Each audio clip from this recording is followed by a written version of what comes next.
एक पिता अपनी 4 वर्षीय बेटी मिनी से बहुत प्रेम करता था। ऑफिस से लौटते वक्त वह रोज उसके लिए तरह तरह के खिलौने और खाने पीने की चीजें लाता था। बेटी भी अपने पिता से बहुत लगाव रखती थी और हमेशा अपनी तोतली आवाज में पापा पापा कहकर पुकारा करती थी।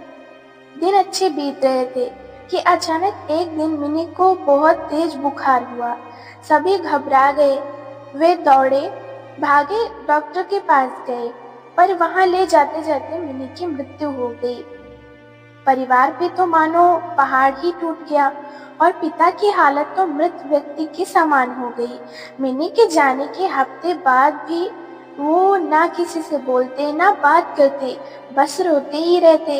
यहाँ तक कि उन्होंने ऑफिस जाना भी छोड़ दिया और घर से निकलना भी बंद कर दिया। आस पड़ोस के लोग और नाते रिश्तेदार ने उन्हें समझाने की बहुत कोशिश की, पर वे किसी की बात ना सुनते। उनके मुख से बस एक ही शब्द निकलता, मिनी। एक दिन ऐसे ही मिनी के बारे में सोचते सोचते उनकी आंख लग गई और उन्हें एक स्वप्न आया। उन्होंने देखा कि स्वर्ग में सैकड़ों बच्चियां परी बनकर घूम रही थी। सभी सफेद पोशाक पहने हैं और हाथ में मोमबत्ती लेकर चल रहे हैं। तभी उन्हें मिनी भी दिखाई दी। उसे देखते ही पिता बोले, मिनी मेरी प्यारी बच्ची, सभी परियों की मोमबत्तियां जल रही हैं, पर तुम्हारी बुझी क्यों है? तुम इसे जला क्यों नहीं लेती? मिनी बोली, पापा मैं तो बार बार मोमबत्ती जलाती हूँ, पर आप इतना रोते हो कि आपके आंसुओं से मेरी मोमबत्ती बुझ जाती है। ये सुनते ही पिता की नींद टूट गई। उन्हें अपनी गलती का एहसास हो गया।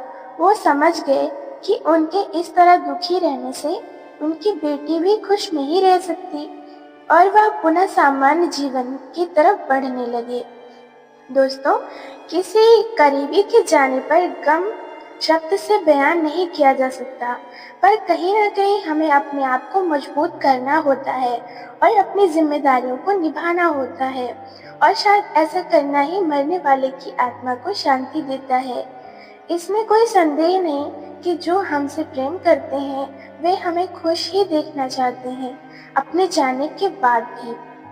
आप सभी को ये कहानी कैसी लगी है कमेंट में बताइएगा। कहानी को लाइक करके शेयर ज़रूर करिए। चैनल पे पहली बार आए हैं तो चैनल को सब्सक्राइब कर लीजिए। मिलते हैं ऐसी और नई कहानी के साथ, तब तक के लिए बाय बाय।